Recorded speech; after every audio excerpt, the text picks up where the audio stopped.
멀리서 와주신 분 감사합니다. 또 오랜만에 나와주신 우리 가족분들도 감사드립니다. 오늘 하나님의 말씀, 가죽옷이 주는 세 가지 영적 교훈이라는 말씀으로 은혜를 나누려고 합니다. 패션 심리학이라는 학문이 있습니다. 패션 심리학에서 가장 활발하게 연구되고 있는 개념 중에 의복인지라는 게 있습니다. 우리가 입는 옷이 단순히 외모에만 영향을 미치는 것이 아니라 우리의 생각, 감정, 그리고 행동 방식까지 체계적으로 변화시킨다는 그런 심리학적 현상입니다. 한 무리의 실험 참가자들에게 의사 가운을 입게 했을 때가 단순한 옷이나 작업복이라고 했을 때보다 주의력 테스트에서 더 적은 오류를 범했다고 합니다. 즉, 주의력과 관련된다는 상징적 옷을 입었을 때 실제로 인지 능력이 향상된다는 것입니다. 그러므로 우리가 일상 속에서 우리의 옷차림을 때와 목적에 따라 달리해야 할 필요가 있습니다. 자존감이 떨어졌을 때 또는 판매 실적을 높이고자 할 때, 비즈니스상 중요한 사람을 만날 때, 어려운 이웃의 복지 지원 상담을 위하여 주민센터 직원을 만날 때 옷차림에 좀 더 신경을 쓴다면 더 좋은 결과를 낳을 가능성을 높일 수가 있는 것입니다. 성경에도 여러 경우에 특별한 옷에 대한 기록이 나옵니다. 인간이 스스로 만들어 입은 최초의 옷, 무화과나무 잎 옷에 이어 두 번째로 등장하는 옷이 저와 여러분들이 읽은 하나님이 아담과 하와에게 지어 입히신 가죽 옷입니다. 아담 하와가 선과 악을 아는 열매를 따먹고 부끄러워 동산나무에 숨어 있을 때 하나님은 그들의 죄에 대한 혹독한 대가를 선고하시고 짐승의 가죽옷을 지어 입히시고 그들을 거친 동산 밖으로 쫓아내셨습니다. 하나님은 그들을 추방하시면서도 그들에 대한 긍휼과 자비심을 잊지 않으셨으며 짐승의 피를 흘려 지어 입히신 가죽옷을 통하여 그들 구원에 대한 확고한 계획과 목표가 있음을 분명히 하셨습니다. 하나님은 그들을 추방을 하시면서도 그들에 대한 긍휼과 자비를 잊지 않으셨고 짐승의 피를 흘려 지어 입히신 가죽옷을 통하여 그들 구원에 대한 확고한 계획과 목표가 있음을 분명히 하였습니다. 저는 오늘 하나님이 친히 인간에게 지어주신 가죽옷의 세 가지 영적 교훈을 설명하므로 하나님이 죄인들의 구원과 회복에 대한 말씀을 듣는 저와 여러분들에게 큰 은혜가 임하기를 간곡히 기도하면서 전할 수 있기를 바랍니다. 첫째로, 가죽옷이 우리들에게 주는 교훈은 하나님은 죄인의 부끄러움을 가릴 대책을 가지고 계신다입니다. 부끄러움은 죄와 함께 인간의 마음에 왔습니다. 하나님 닮은 완벽한 존재로 창조되었고 그 중심에 하나님의 영이 계셨기에 자존감이 훼손될 어떠한 결핍이나 열등감이 없었습니다. 그러나 죄를 짓자 적시로 하나님의 영은 떠나셨고 죄책감을 통하여 죄책감이라고 하는 그 문으로 열등감과 부끄러움이 우리들의 마음에 들어왔습니다.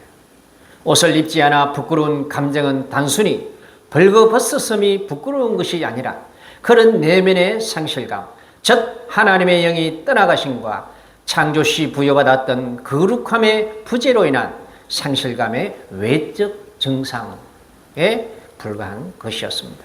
그러므로 하나님이 인간 최초로 가죽옷을 지어 입히셨지만 그것은 어디까지나 임시방편에 불과한 것이었습니다. 영구적으로 내면의 죄책과 부끄러움을 가려줄 희생양이 필요하셨음을 너무나 잘 아셨고 하나님은 독생자 예수를 희생양으로 기꺼이 내어주시기로 작정하셨습니다. 요한복음 3장 16절 말씀에 하나님이 세상을 이처럼 사랑하사 독생자를 주셨으니 이는 저를 믿는 자마다 멸망치 않고 영생을 얻게 하려 하심이니라고 하셨습니다. 가죽옷의 첫 번째 교훈은 우리들의 죄책감과 부끄러움과 두려움은 하나님만이 가려줄 수 있는 비책을 마련하셨다는 데에 있습니다. 하나님의 그 비책은 바로 저와 여러분들이 믿는 예수 그리스도입니다. 예수 믿고 성령 받으면 죄책감 대신 영혼은 무한한 자유를 경험합니다. 부끄러움이 담대함이 되고 두려움이 기쁨이 되고 죽고자 하는 자가 살고 숨으려 하는 이가 당당히 세상으로 나가게 됩니다. 이사야 60장 1절에서 2절 말씀에 일어나라 빛을 발하라 이는 내 빛이 이르렀고 여호와의 영광이 내 위에 임하였음이니라. 보라 어둠이 땅을 덮을 것이며 캄캄함이 만민을 가리려니와 오직 여호와께서 내 위에 임하실 것이며 그의 영광이 내 위에 나타나리라. 마태복음 4장 16절 말씀에는 또 이런 말씀이 있습니다. 흑암에 앉은 백성이 그 빛을 보았고 사망의 땅과 그늘에 앉은 자들에게 빛이 빛이었도다 하였느니라. 할렐루야. 예수님께서 저와 여러분들의 어두운 마음에 빛으로 오기 위하여 십자가에 죽으시고 부활하심으로 말미암아 저와 여러분들의 의의 가죽옷이 되은 줄로 믿습니다. 그러므로 저와 여러분들은 빛으로 소금으로 세상에 용감하게 나설 수 있게 된 것을 믿기를 바랍니다. 가죽옷이 주는 두 번째 교훈은 보호에 대한 하나님의 강력한 약속을 의미합니다. 가죽옷은 변덕스러운 기후와 살아온 짐승, 주변의 거친 풀이나 가시로부터의 상함을 보호할 수 있습니다. 적들의 화살이나 칼로부터 몸을 보호했습니다. 하나님께서 아담에게 가죽옷을 지어 입히시며 야생이 숨쉬는 광야로 쫓아내시며 그런 모든 거친 환경으로부터 너를 보호할 것이라는 확실한 보증을 그 가죽옷을 통하여 해 주셨습니다. 하지만 사람들에게 가장 위험하고 위협적인 원수는 그들이 나갈 그 야생의 자연이 아니라 실상은 그들의 내면에 있었습니다. 보이지 않는 그 자연의 배후에 도사리고 있었습니다. 그것은 바로 죄인들의 내면에 도사리고 있는 자기의 양심과 그리고 또한 모든 죄의 근원인 마귀라고 하는 존재입니다. 마귀는 실제하는 모든 악의 근원입니다. 에덴에서 지금까지 주님이 오실 때까지 끊임없이 우리의 원죄와 자범죄를 근거로 우리를 공격하고 넘어뜨리기를 쉬지도 않고 반복하고 있습니다. 그리고 그 공격은 많은 경우에 성공합니다.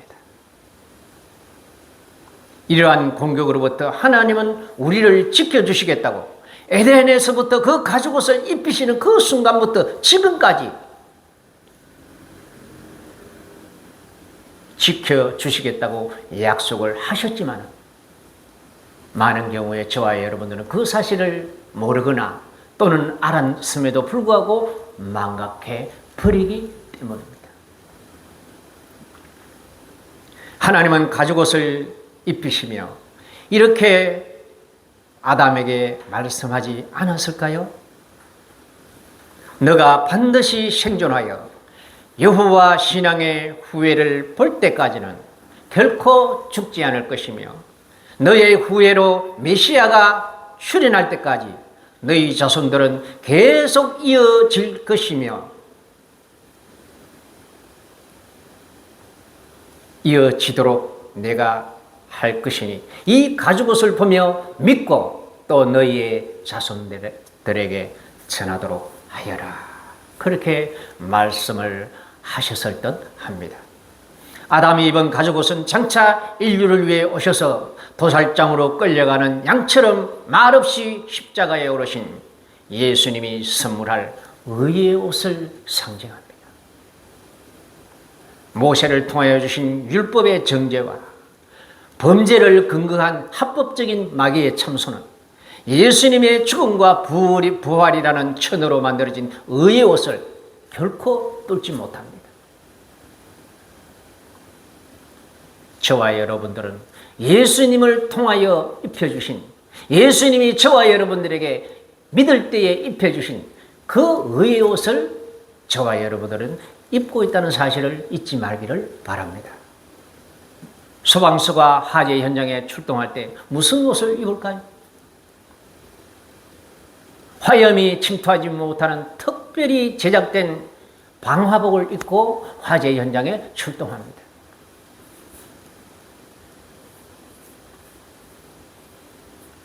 그 방화복을 입고 불 속으로 들어갈 때 그들은 불의 피해로부터 보호를 받을 수가 있는 것입니다.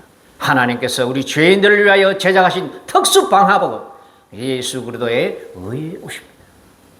믿음으로 입게 된 의의 옷은 지옥의 불로부터 저와 여러분들을 지켜주는 영적 방화복입니다. 어떤 마귀, 귀신들의 공격에도 끄떡없이 우리를 지켜줄 수 있는 능력이 있는 것입니다. 바울의 증언을 읽어보겠습니다. 로마서 8장 37절에서 39절. 그러나 이 모든 일에 우리를 사랑하시는 이로 말미암아 우리가 넉넉히 이기느니라. 내가 확신하노니 사망이나 생명이나 천사들이나 권세자들이나 현재일이나 장래일이나 능력이나 높음이나 깊음이나 다른 어떤 피조물이라도 우리를 우리 주 예수 그리스도 안에 있는 하나님의 사랑에서 끊을 수 없으리라. 할렐루야. 저와 여러분들 죄책에서 그리고 사탄 마귀의 그 참소에서 우리를 지킬 수 있는 것은 예수님이 입혀주신 의의 옷밖에 없음을 저와 여러분들은 확신하기를 바랍니다. 그 옷을 저와 여러분들이 지금 입고 있습니다. 세 번째, 가죽옷이 주는 교훈은 믿는 자의 신분에 적합한 삶을 살아라 라고 하는 교훈입니다. 일반 역사에도 나타나는 복식 제도는 매우 엄격했음을 알 수 있습니다.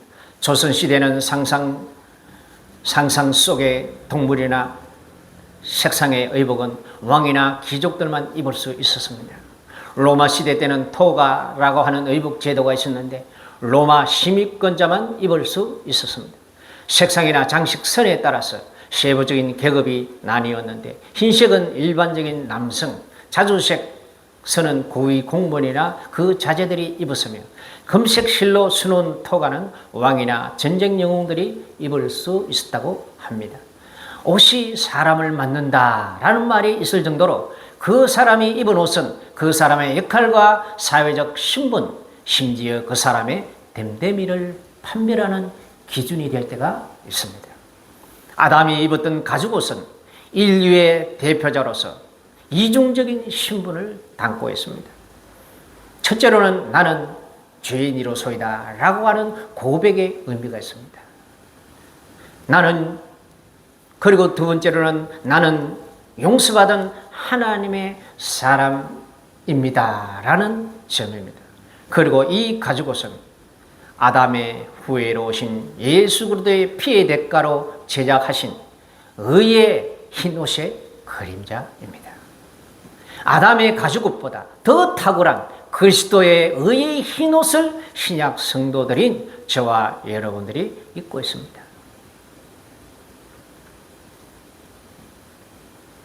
그러므로 저와 여러분들이 예수님을 믿고 예수님이 입혀주신 의로운 의인이라는 그 의의 옷을 입고 살아간다라는 것은 저와 여러분들이 하나님과 세상 앞에서 나는 하나님 앞에서 죄인입니다 라고 하는 고백적인 그런 신분이 있습니다. 그리고 두 번째로는 나는 하나님 앞에서 용서받은 사람이고 하나님의 용서를 근거로 해서 내가 이 세상에서 용감하게 살아가겠다라고 하는 그런 믿음의 고백인 것입니다. 이 두 가지는 아담의 후예들인 우리 모든 세대들에게 하나님 앞에서 겸손할 것을 가르칩니다. 또한 겸손하되 하나님의 용서받은 자녀로서 당당함을 잃지 말 것을 권하고 있습니다. 사랑하는 모든 성도들이여, 우리의 신분이 하나님 앞과 세상 앞에서 어떠해야 하는지 마음 깊이 되새기기를 촉구합니다. 당신은 죄인입니다. 하나님 앞에서 단 한마디도 변명할 여지가 없는 죄인입니다. 그러나 또한 여러분 기억하십시오. 당신은 예수 그리스도의 십자가에 달리셔서 우리의 죄, 당신의 죄를 대신 갚아 주셨으므로 용서받은 죄인이라는 것을 저와 여러분들은 꼭 명심하시기를 바랍니다. 강철 조각칼로 돌에 글을 새기듯 마음에 새기시기를 주의 이름으로 권면합니다. 나는 예수를 믿고 성령을 마음에 모셔드린 사람이기에 나는 용서받았고 하나님의 자녀로서의 신분은 내가 믿는 그 즉시 회복되었다 라고 하는 그 선포하는 마음을 가지고 사시기를 주의 이름으로 부탁드립니다. 에덴에서의 그 가죽옷은 어린 양 예수가 피 흘리고 죽으셨다가 지옥의 형벌을 맛본 후 마련하신 굉장히 고가의 옷입니다. 저와 여러분들이 의의 옷을 믿음으로 공짜로 받았다고 우리가 가지고 있는 이 믿음의 옷이, 이 의의 옷이 아주 싸구려 가치 없는 값싼 옷이라고 생각하면 절대 안 되는 것입니다. 우리가 입고 있는 이 의의 옷은 예수님의 고귀한 피와 희생과 땀을 흘려서 얻은 그런 옷입니다. 하나님의 값을 치르고 받은 옷이라는 것입니다. 얼마나 고귀하고 값비싼 그런 옷입니까?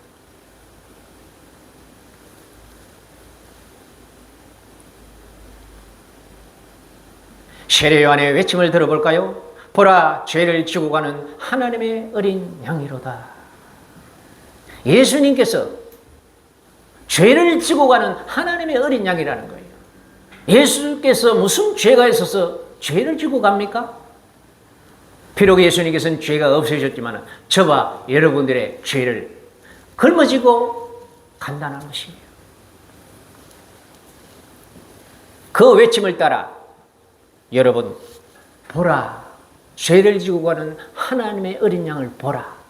보고 또 보시기를 바랍니다.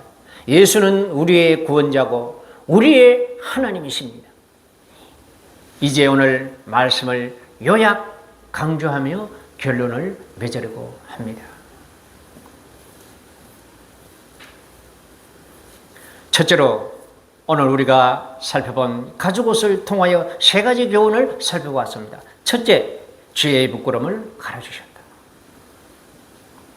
과거의 죄나 현재의 죄책을 가지고 자신을 가두어 삶을 망치지 마세요.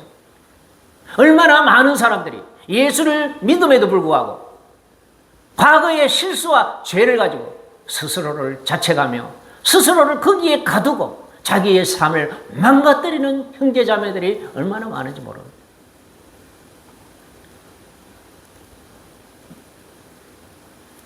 자신의 실수와 죄를 주님 앞에 고백하고 잘못을 인정하고 회개하십시오. 그리고 회개하시고 죄의 부끄러움은 주의 이름으로 사라질 것이라는 것을 믿음으로 받아들이시기를 주의 이름으로 부탁드립니다. 두 번째 교훈은 마귀의 공격으로부터 우리를 보호하신다. 마귀는 날개 잃은 독수리다. 이빨 빠진 호랑이다. 종이 사자다. 라는 것을 믿기를 바랍니다. 죄와 실패를 통하여 마귀는 우리를 넘어뜨리려 합니다. 맞습니다. 우리는 여전히 죄를 짓습니다. 실패도 합니다. 그렇다고 우리는 실패하는 것이 아니에요. 절망하지 말기를 바랍니다. 마귀는 그것을 노립니다. 예수의 이름을 부르고 용서의 은혜를 증거로 제시하십시오. 십자가 죽으심, 부활을 선포하십시오. 마귀는 힘 빠진 성령입니다. 그러나 우리가 예수님의 의의 옷을 입고 있다라는 그것을 믿고 선포하고 그것을 마귀의 죄책을 공격할 때 우리는 그 효력을 경험할 수 있는 것입니다.